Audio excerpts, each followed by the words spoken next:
안녕하세요. 이어서 결과 설명에 자세히 살펴보도록 하겠습니다. 먼저 기사 하나만 언급을 하면 헬릭 스미스가 오늘 하한가를 가면서 시총 2위에서 5위로 하락을 했습니다. 그래서 차트상 여기 하한가를 찍었고요. 반면에 KMW는 계속해서 추격해서 코스닥 상위로 올라가고 있습니다. 그래서 가장 먼저 보면 여기 DPN이라고 써져 있는데요. 이 DPN은 이름입니다. 그래서 VM202-DPN이라고 쓰이고, 이건 어디다가 쓰는 거냐면은 당뇨병성 신경병증에 쓰는 겁니다. 이걸 적응증이라고 부르죠. 거기에 해당하는 유전자 치료제입니다. 그러면은 그 DPN이 뭐냐? 그러면은 DPN이 바로 당뇨병성 신경병증을 말하는 겁니다. VM202로 당뇨병성 신경병증을 고친다 라는 거죠.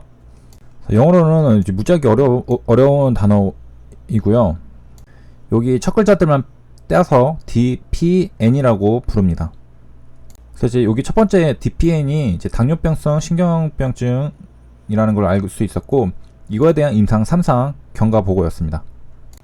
그리고 회사 홈페이지에 들어가 보면은 공지 뉴스에 데이터 락업에 대해 주주님들께 알려드립니다 하면서 9월 13일부터 27일 결과를 발표하는 것에는 변함없습니다 라고 안심을 시켜드리면서 락업에 대해서 설명을 드리고 있습니다. 그래서 루머에 대응하는 이건 말이고, 법과 규정에 따라 최대 보안성에서 락업을 하고 있다라고 하고, 이게 9월 6일에 올라왔죠. 그 하드락은 9월 10일에 일어났습니다. 임상 데이터베이스 하드락 9월 10일. 사실 우리가 궁금한 거는 경과는 아니고요. 내려가 보면은 임상이 어떤 구조였고 어떻게 진행을 했는지 살펴보겠습니다. 그래서 등록이라고 있죠. 이거는 이전에 저희가 살펴봤던 HLB Scientific Reports 보면은 여기에 자세히 읽어보면 Patients were enrolled라고 써져 있습니다. 이 enrolled가 바로 등록이죠. 분석 대상이 된 환자들이 이렇게 배정이 됐다는 거고, 이 500명이 처음에 무작위 배정이 됐는데, 첫날에 7명은 어디 갔는지 493명이 일단 주사를 완료를 받았습니다. 그리고 마지막까지 했을 때 또 60명은 또 관찰되지 않았네요. 그래서 중도 탈락률도 여기 설명해주고 있고요. 그래서 중도 탈락은 총 해서 74명이라고 알려주고 있습니다. 그리고 이 500명 중에서 약을 같이 쓰는 사람들이 있는데 249랑 251을 다 더하면 500명이죠. 여기 등록된 500명이 다 여기 해당이 되고, 이 중에서 아무것도 사용하지 않은 사람들이 251명, 한 절반 정도가 되고, 이 중에 36명은 리리카라는 약제를 같이 사용했고, 210명은 뉴런틴, 그 다음에 특이하게 이걸 다 사용한 경우는 3명이었습니다. 지금 여기 7명은 어떻게 빠졌는지는 추후 알아보고서 곧장 알려드리도록 하겠습니다. 그리고 이 병용 약제들은 당연하겠지만은 또 여기 또 설명을 보면은 우리가 추론하기로 다른 DPN 약물의 중도 탈락률로 이 약물을 들고 있죠. 그러니까 리리카랑 뉴런틴도 마찬가지로 DPN이란 적응증에 사용하는 약제입니다. 지금 헬릭 스미스의 VM202도 DPN에 사용하는 약물로 지금 임상을 하고 있죠. 그래서 이 세 개의 약이 전부 다 이 DPN과 관련된 약물입니다. 자, 그리고 여기 중도 탈락을 한번 계산을 해보면 74명을 500으로 나누고 곱하기 100을 하면 14.8 나오죠. 그래서 500명 중에 74명이 전체 500명 중에 14%가 중도 탈락을 한 걸로 나왔습니다. 그리고 여기 퍼센트를 보면은 지금 500명 중에 74가 14%니까 리리카에서 38%가 나오려면은 전체로 계산할 경우에는 말이 안 되죠. 단순 계산으로도 지금 전체 비중으로 보면은 2배 하면은 지금 140명이 넘어가는데 38%를 전체 대비로 하면은 리리카가 지금 36명밖에 되지 않기 때문에 이 중도 탈락률은 500명 중에 중도 탈락이라고 생각하면 안 되고, 리리카를 사용하는 사람들 중에 38%가 탈락했고, 그 다음에 또 31%가 탈락했다라고 이제 해석을 해야 할 겁니다. 정확히 몇 명인지를 알려주지 않았기 때문에 추측을 하는 거긴 하지만, 일단 확실한 거는 이제 전체 500명 대비로 하는 건 아닙니다.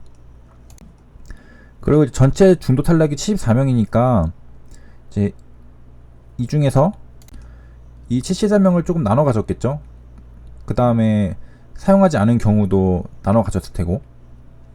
아무튼 이제 데모그래픽스로 넘어오면은 인구 통계랑 뭐 베이스라인 특성 쪽으로 넘어왔는데, 이 데이터들은 이게 평균입니다. 이게 평균이고, SD는 스탠다드 디비에이션으로 우리가 표준 편차라고 하는 것을 말하고요. 우리가 데이터가 어떻게 퍼져 있는지를 알려면은 이제 평균과 표준 편차를 알게 될 경우 대략적으로 이게 어떤 분포로 퍼져 있는지를 알 수가 있습니다.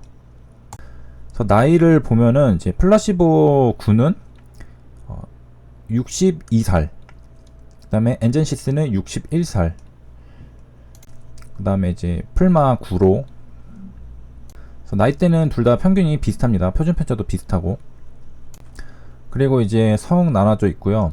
인종도 좀 다양하네요. 뭐 백인, 흑인, 황인, 그리고 또 있습니다. 그리고 이제 당뇨병도 들어가는데, 어떤 뭐 중요한 이제 변수인가 보죠. 제가 바보 같은 말을 방금 했는데, 이게 당뇨병 치료제잖아요. 당연히 이게 있어야 되죠.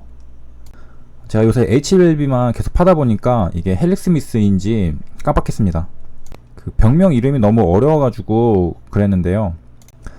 다시 보여드리면 당뇨병성 신경병증입니다.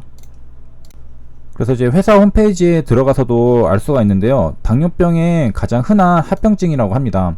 그래서 한 50% 이상이 발병하는 거고요. 그래서 이게 어떤 증상을 이제 나타나게 되냐면은 다리 부위 신경에 보통 발생한다고 합니다. 그래서 통증이 이제 발생하고 뭐 궤양으로 발전하면 이제 절단에 이르게 되는 무시무시한 질병이라고 합니다. 그리고 이게 발생하는 이유가 이제 우리 혈액에 혈당이 이제 있는데, 그게 고농도의 혈당일 때 이게 이제 신경세포를 죽인다고 합니다. 그래서 통증이 이제 상당히 이제 강한 좀 무시무시한 병인데, 그래서 지금 이 DPN도 1차 변수가 ITT였죠. Intent to Treat. 통증이 감소하는지를 평가를 했습니다. 유효성 검사에서 통증 감소를 주 변수로 했었죠. 그게 이제 이 병이 극심한 통증을 가져오는데 그 통증을 줄여주면은 효과가 있다라고 할 수 있기 때문이고, 그래서 숫자를 보면은 여기 6이랑 158을 더하면은 164가 되죠. 제가 이거 잘못 알았는지 아는 방법이, 이 숫자를 더해보니까 전부 다 해당되는 거예요. 그래서 이 어떤 병인지 모르겠지만은 이 병 치료하는 사람들은 다 당뇨병이 있구나 라고 생각을 했었습니다. 그래서 이 병을 가진 사람들이 당뇨병이 있는 게 아니라 이 병이 당뇨병이었던 거죠. 그래서 마찬가지로 이제 엔젤시스 투여받은 사람도 26이랑 310을 더하면 전체 넘버 336이 나오고, 검사를 마지막 해보면 이 숫자를 다 더해서 이제 500명이 되는 걸 알 수 있습니다. 그리고 타입을 보면은 타입 2가 압도적으로 많은 걸 알 수 있습니다. 이제 90% 이상이 이제 타입 2고 드물게 타입 1도 있는 걸 알 수 있겠습니다. 그리고 이제 대부분 환자들이 한 7년 정도 당뇨병을 앓고 있었네요. 그래서 61세니까 대략 이제 54세부터 당뇨병을 이제 앓고 한 7년 동안 이제 있었던 환자들입니다. 그래서 이제 그 데모그래픽스까지 봤는데, 그 밑에는 이제 안정성이거든요. 이 부분이 이제 약효랑 이제 좀 중요한 부분들인데, 다음 영상에서 이제 다루도록 하겠습니다. 아무래도 이제 뭐 의학 전문가가 아니고 이제 방구석 트레이더잖아요. 그래서 이런 것들 해석하는데 부족함이 많은 거는 이제 사실입니다. 그래서 서로 이제 모르는 게 있으면 뭐 알려주고 배우고 이제 그런 것들이 있으면은 좋겠고요. 그리고 뭐 사실 HLB 공부할 때도 많은 분들이 도움을 주셔가지고 정말 많이 배웠었습니다. 그래서 다시 한번 이제 감사하다는 말씀드리고, 저 이거 당뇨병이랑 지금 이 적응증이랑 헷갈린 거 같은 거였죠. 결국엔 이 적응증이 당뇨병이었는데 그거는 조금 봐주세요. 이상으로 영상 마치겠습니다. 감사합니다.